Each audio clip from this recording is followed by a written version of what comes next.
टमाटर भिंडी ककड़ी ले लो, ताजे ताजे सब्जी ले लो। इधर आओ, मुझे खरीदनी है। अच्छा, टमाटर कैसे दिए? माँ जी 50 रुपये किलो। अच्छा, वो तो तुमने भाव लगाया है। हाँ, सही भाव लगाओ मेरे साथ। चलो, मुझे 50 पैसे में एक पाव दे दो। क्या माँ जी, सुबह के 9 बज रहे हैं, अब तो नींद से जाग जाइए। इस बुढ़िया का तो रोज का है, ऐसे भाव पूछेगी पर खरीदेगी कुछ भी नहीं, पता नहीं क्या खाती है। इसकी पड़ोस वाली तो बोल रही थी रोज अचार के साथ खाती है रोटी। बेकार में मेरा टाइम वेस्ट कर रही है, बढ़िया ही टमाटर खरीदने वाली। मालती तो बहुत ही ज़्यादा कंजूस थी। इस वजह से मालती को ना ही उसके घर वाले और ना ही आस पड़ोस में कोई पसंद करता था। कुछ दिन बाद मालती का बेटा शादी कर लेता है और घर में नई बहू आ जाती है। बहू, एक काम कर, तू जाके अपने कमरे में बैठ, मैं आज की रसोई करूँगी। माँ जी, मैं बना देती हूँ ना, आप थक जाएंगी। नहीं बहू, कोई बात नहीं, मुझे आदत है। हाँ, तुम अपने कमरे में जाओ, बैठो, मैं ही रसोई में जाती हूँ। आज का सारा खाना मैं ही बना लूँगी। बाबा रे, मैं क्या मूर्ख हूँ जो इससे किचन में आने दूँ? हाँ, 1 लीटर खाने का तेल 7 दिन में खर्च कर दिया इस लड़की ने। ये तो मेरे किचन का बजट ही बिगाड़ देगी। इस महीने का बजट तो ऐसे ही बिगड़ गया। 1 लीटर ऑयल 7 दिन में इसने ख़त्म कर दी। हाँ, कुछ मेहमान आए थे, कुछ 10-12 मेहमान, इसका मतलब ये तो नहीं कि 7 दिन में ये 1 लीटर ऑयल ख़त्म कर दे। ऐसा नहीं चलेगा। इतना खाना में तेल डालती है, मसाले डालती है और 3 प्रकार की तरकारी बनाती है। ना, इसे किचन में नहीं बुलाऊंगी दोबारा। गलती हो गई मुझसे। रहने दो इसको, इसके कमरे में आराम से बैठी रहे। मुझे थोड़ी मेहनत करनी पड़ेगी, कोई बात नहीं, मैं कर लूँगी, पर मेरा बजट तो नहीं बिगड़ेगा ना। नहीं, ये लड़की तो कंगाल बना के छोड़ेगी, हाथ में कटोरा थमा देगी। कैसी लड़की से शादी कर लिया मेरे बेटे ने, मुझे भी पता नहीं चला। ये लड़की तो बहुत फिजूल खर्च करने वाली लड़की है। अरे वाह रमा, तुमने जो उस दिन बनाया था ना कोफ्ते की करी, बहुत अच्छा बनाया था। मैंने तुम्हें बोला था ना, मैं आज भी वही खाऊंगा। जाओ, मेरे लिए गरम गरम कोफ्ते की करी और रोटियां लेकर लाओ। जी, आज तो खाना मैंने नहीं बनाया है, माँ जी ने बनाया है। वैसे मैंने माँ जी को बोला था कि आप कोफ्ते की करी खाना चाहते हो, शायद उन्होंने बना दिया होगा। हाँ, माँ ने खाना बनाया है तो रहने दो, मैं बाहर ही कुछ खा लूँगा। पर रुकिए ना, मैं लेकर आती हूँ। अरे ना, मुझे नहीं खाना है। अच्छा, तुम ही खा लेना रमा, मैं चलता हूँ। बहू, ये लो, तुम्हारे लिए मैं खाना लेकर आ गई। माँ जी, आप मेरे कमरे में क्यों ले आई खाना? चलिए ना, हम दोनों हॉल में बैठकर खाना खा लेते हैं, साथ में सीरियल भी देखेंगे। बहुत बढ़िया सीरियल है सास बहू की, बहुत मज़ा आता है माँ जी। हाँ, टीवी लगाएगी ये और सीरियल देखेगी, मतलब बिजली का बिल बढ़ाएगी। मुझे अगर सीरियल कुछ देखना होता है तो मैं तो पड़ोस वाली के यहाँ चली जाती हूँ, पर इससे अभी लेकर जाना ठीक नहीं होगा। इसकी शादी को तो अभी 1 महीना भी नहीं हुआ। नहीं, आस पड़ोस में पता नहीं क्या बातें करेंगी। वैसे भी मेरे बारे में कितना बातें करती रहती है कि मैं कंजूस हूँ, ये हूँ, वो हूँ, उनको क्या। हाँ, इतना तो इंसान को समझदार होना ही चाहिए ना, इसमें कंजूसी वाली क्या बात है। पर नहीं बेटी, सीरियल क्या देखना, सीरियल नहीं देखेंगे बेटी। पता नहीं क्या क्या दिखाते हैं, सीखने लायक तो कुछ नहीं होता। नहीं देखना। उन पे उतना मेकअप करके आते हैं कि इंसान को भी मेकअप का आदत पड़ जाता है। फिजूल की खर्ची, लाली लिपस्टिक खरीद कर। ना बेटी, वो सब नहीं देखना। हाँ, तुम ये लो, तुम यहाँ बैठकर खा लो, मैं तुम्हारे लिए बढ़िया बढ़िया 2 गरम गरम रोटी और ये तरकारी लेकर आई हूँ। ठीक है माँ जी। दोपहर को रमा सिर्फ 2 रोटी ही खाती है।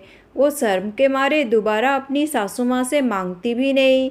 पर शाम होते होते उसे बहुत भूख लगने लगती है। अरे मुझे तो बहुत भूख हो रही है। और माँ जी तो मैं जब भी किचन की तरफ जाती हूँ तो पीछे पीछे आ जाती है। क्या करूँ मुझे समझ में नहीं आता। और किचन में तो कुछ भी स्नैक्स नहीं है, कुछ नहीं है। क्या खाऊँ? बहुत भूख लग रही है और कुछ भी नहीं है। मैंने तो देख लिया, माँ जी क्या सिर्फ इतना कम रोटी बनाती हैं? ऐसे कैसे चलेगा? एक काम करती हूँ, रात का खाना मैं ही बना लेती हूँ। अरे ये रमा किचन में क्यों आ रही है? अरे बहू क्या हुआ, कुछ चाहिए क्या? बोलो मैं दे देती हूँ। ना ना माँ जी, मैं सोच रही हूँ मैं रसोई बना लूँगी आज। अरे नहीं नहीं बहू, तुम क्यों बनाओगी? तुम अपने कमरे में जाओ, आराम करो, मैं ही बना लूँगी। पर माँ जी, अरे बहू बोला ना, तुम जाओ कमरे से, मैं ही बना लूँगी। जाओ आराम करो। अपनी सासू माँ की इस प्रकार की व्यवहार से रमा बहुत ही परेशान हो जाती है। उस दिन जब अभिषेक आता है तो वो रोने लगती है। रमा सब मेरी गलती है, मुझे पहले से ही समझ जाना चाहिए था। छी, मुझे भी अक्ल नहीं है। जैसे पापा और मैं ज़्यादातर टाइम बाहर ही खा लेते हैं, वैसे तुम्हारे लिए भी बाहर से खाना ले आता तो अच्छा होता।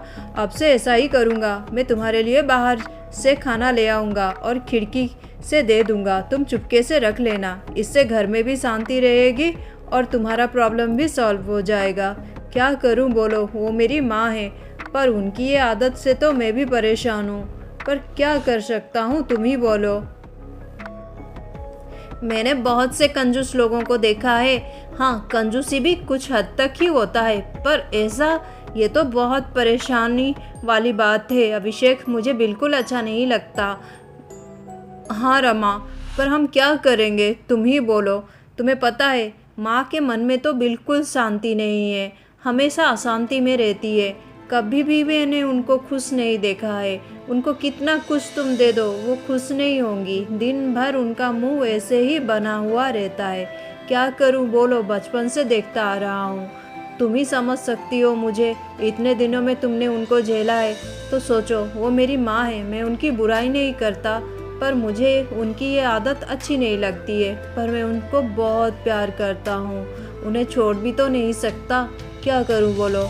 पर तुम्हें भी मैं तकलीफ़ में नहीं देख सकता। अब से तुम्हारे खाने की जिम्मेदारी मेरी। हाँ, मैं तुम्हारे लिए रोज़ खाना लेकर आऊँगा, पर खिड़की से तुम चुपके से रख लेना, ठीक है?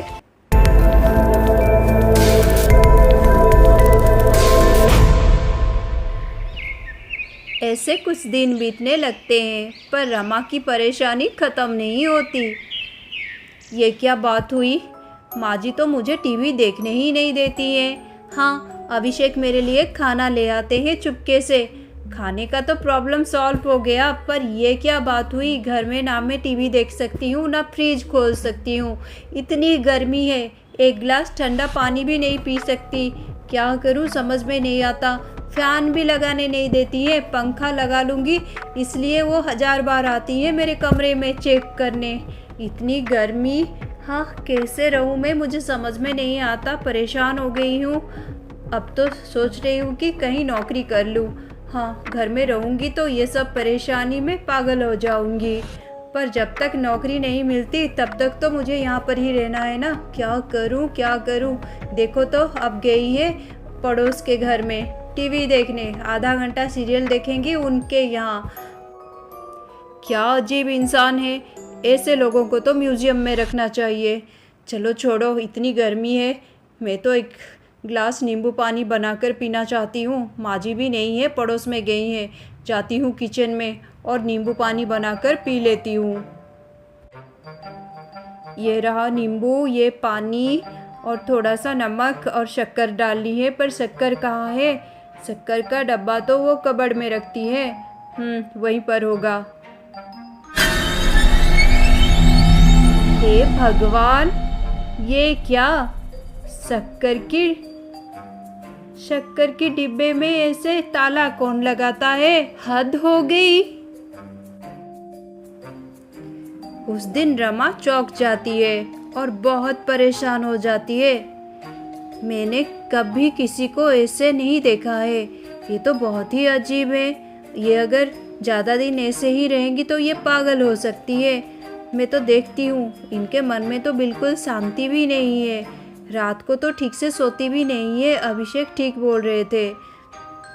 क्या करूँ मैं? कुछ ना कुछ तो करना ही पड़ेगा। मैं अपने घर को तो ऐसे टूटने नहीं दूंगी। अभिषेक अपनी माँ से बहुत प्यार करते हैं।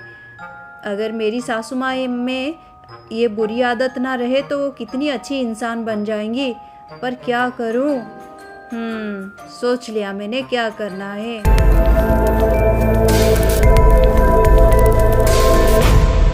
माँ जी, आप रोज़ बागीचे में इतना काम करती हैं। मैं सोच रही हूँ मैं भी आपकी मदद कर दूँ। अरे हाँ हाँ बेटी, मैं तो अपने आंगन में ही बहुत सारे टमाटर का, ककड़ी का, भिंडी का पेड़ लगा रही हूँ ताकि बाहर से ना खरीदना पड़े। इतने दाम बढ़ रहे हैं, कौन खरीदेगा बाहर से। हाँ हाँ बेटी, तुम भी आकर काम करो, अच्छा लगेगा। माँ जी, मैं सोचती हूँ यहाँ पर थोड़े से टमाटर और लगा लें। हाँ हाँ बिटिया, वही करो। माँ जी, मुझे कुछ मिला। क्या मिला बिटिया? अरे बिटिया, ये तो सोने के सिक्के हैं। हाँ माँ जी, सोने के सिक्के, और साथ में ये चिट्ठी भी है। हाँ बिटिया, पढ़ ले क्या लिखा है, जल्दी से पढ़। माँ जी, इसमें तो बहुत अजीब सा कुछ लिखा है। हाँ, क्या लिखा है बिटिया? माँ जी, इसमें लिखा है कि ये तो बस 5 सोने के सिक्के हैं, पर एक बहुत बड़ा सोने का घड़ा इस जगह पर छुपा है और उसके अंदर बहुत सारे सोने के सिक्के हैं, पर वो तब मिलेगा जब। बेटी क्या बोल रहे हो, पढ़ो। माँ जी, इसमें लिखा है कि एक बहुत बड़ा सोने का घड़ा है यहाँ पर कहीं, पर वो तभी मिलेगा अगर हम ये चिट्ठी में जो बात लिखी है ना उसको मानेंगे। हाँ, क्या लिखा है चिट्ठी में बिटिया? माँ जी, चिट्ठी में लिखा है जिसको भी ये 5 सोने के सिक्के मिले, वो अगर 2 महीने तक 10 गरीबों को खाना खिलाए और उनके मन में शांति दे तो उनको वो सोने का घड़ा मिल जाएगा। पर ये क्या सोने के सिक्के हैं माँ जी? हाँ बिटिया, हो सकते हैं, क्योंकि मैंने सुना है कि अभिषेक के पापा तो मुझे 1000 बार बोला है कि उनके पूर्वज तो राजा के यहाँ काम करते थे। हाँ, ज़रूर उन्होंने कहीं खजाना छुपा के रखा होगा। उस ज़माने में तो बहुत ही सिद्ध लोग होते थे। हाँ, ये हो सकता है। और ये सिक्के तो मैं सोनार के पास लेकर जाती हूँ, जांच पड़ताल करके आती हूँ। फिर क्या था, मालती वो सोने के सिक्के लेकर सोनार के पास गई और उसकी जांच करवाई। वो सोने के सिक्के ही थे। ये देखकर मालती चौंक गई। हाँ, ये तो सोने के सिक्के हैं। मतलब? माँ जी, तो क्या अब आप 2 महीने तक गरीबों को खाना खिलाएंगी? कम से कम 10 गरीबों को तो खिलाना पड़ेगा माँ जी, सोच लीजिए, पैसा खर्च होगा माँ जी। अरे बिटिया, ये 5 सोने के सिक्के हैं और चिट्ठी में लिखा है कि सोने के घड़े में सोने के सिक्के होंगे। मतलब मेरे हाथ तो खजाना लग जाएगा और ये मौका मैं अपने हाथ से जाने दूं? ना ना बिटिया, 2 महीने की तो बात है। नहीं, मैं अपने हाथों से खाना बनाऊंगी और गरीबों को लेकर खिलाऊंगी, उनके मन में शांति दूंगी ताकि मुझे जल्दी से खजाना मिल जाए। हाँ, और इस तरह मालती खजाने के लालच में रोज खाना बनाती थी अपने हाथों से और खाना बनाकर गरीबों में लेकर बांट देती थी और उनके मन में शांति देखकर उसे बहुत अच्छा लगता था। ऐसे बहुत दिन बीत गए। माँ जी, आप तो रोज अपने हाथों से खाना बनाती हैं, इतना सारा खाना। पहले तो आप दाल, चावल और तरकारी लेकर देती थी, आजकल तो आप खीर भी बना कर देती हो, मिठाई भी बांटती हो। ऐसा बहुत दिन चलेगा तो आपका बजट बिगड़ जाएगा माँ जी। और इतना सारा पैसा भी तो खर्च हो रहा है और पता नहीं ये चिट्ठी में सच लिखा है क्या लिखा है, खजाना मिलेगा भी या नहीं। इतना सारा पैसा खर्च करना क्या ठीक होगा? अरे बिटिया वो सब बात तो रहने दे, चल पहले खाना लेकर देते हैं। हाँ वो सब हमारा इंतज़ार कर रहे होंगे कब से, इतनी देर हो गई है। ऐसे मालती रोज़ अपने हाथों से खाना बनाती और गरीबों में बांटती और उसे बहुत अच्छा लगता उनके चेहरे पर खुशी देखकर।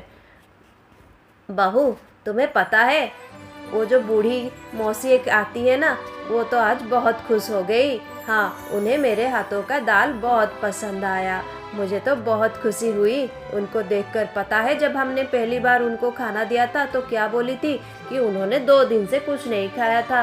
हाँ उनके चेहरे पर खुशी देखकर तो मुझे बहुत खुशी हो रही है बहू। हाँ मैं ऐसा करना बहुत पसंद कर रही हूँ। जब मेरे हाथ खजाना आ जाएगा ना, देखना मैं बहुत कुछ दूंगी गरीबों को। बहुत अच्छा लगता है बेटी, मन में बहुत सुकून आती है। पर माँ जी इससे तो हमारा बजट बिगड़ सकता है। अरे रहने दे बहू तू उस बजट को, भगवान ने हमें इतना दिया है। मैं थोड़ी बोल रही हूँ कि घर उठाकर दान कर दूंगी, पर जितना हो सकता है उतना तो हम करेंगे ही। भगवान ने हमको बनाया है, उनको बनाया है। अगर भगवान की सृष्टि में हम थोड़ा सा दान देंगे अपना तो क्या हो जाएगा, कुछ नहीं होता बेटी। और मैंने सुना है जो दान देते हैं वो भगवान जी लेते हैं और भगवान जी उनको सूद समेत देते हैं। अच्छा माँ जी, तो आप सोच रही हैं कि आप ये सब जो कर रही हैं इसके बदले भगवान जी आपको ज़रूर कुछ देंगी, बहुत कुछ, ऐसा ना? नाना बिटिया, अब तो मेरे मन में वो लालच वो लोभ कहाँ गायब ही हो गया है। अब जो मेरे मन में शांति है, सच में बिटिया सच बोल रही हूँ, जीवन में ऐसी शांति कभी नहीं थी मेरे मन में। कितनी अशांत रहती थी मैं, मेरे पास सब कुछ था, इतना सोना इतने पैसे, पर मन में शांति ही नहीं थी। और हर वक्त मैं उनको बढ़ाने में लगती थी, उनको बचाने में लगती थी। मुझे लगता था कहीं मेरे पैसे खर्च ना हो जाए, कम ना हो जाए। इस चक्कर में बिटिया मेरे मन में शांति ही नहीं थी। पर आज तो सब कुछ बदल गया। इन लोगों के मन में शांति देखकर मुझे भी मन में शांति आ गई है। सच में बिटिया अब वो खजाना मिले ना मिले मुझे कोई फर्क नहीं पड़ता, मुझे असली खजाना मिल गया है बिटिया। मुझे बहुत आनंद आता है, भगवान ने मुझे इतना दिया है, थोड़ा बहुत तो मैं कर ही सकती हूँ ना इन लोगों के लिए, बहुत खुशी मिलती है। अच्छा चल अब घर चलते हैं, आज मैं तेरे लिए तेरा मनपसंद खाना बनाऊंगी और तू मेरे लिए मेरा मनपसंद का बना देना। हाँ। अपनी सासू माँ का ये बदला हुआ रूप देखकर रमा बहुत खुश हो जाती है, पर वो राज से पर्दा नहीं हटाती है। उसी ने ही तो सब कुछ किया था। सोने की सिक्के का ड्रामा, पर वो सच वो कभी भी अपने सासू माँ को नहीं बताती है। वो राज तो राज ही होकर रह जाता है।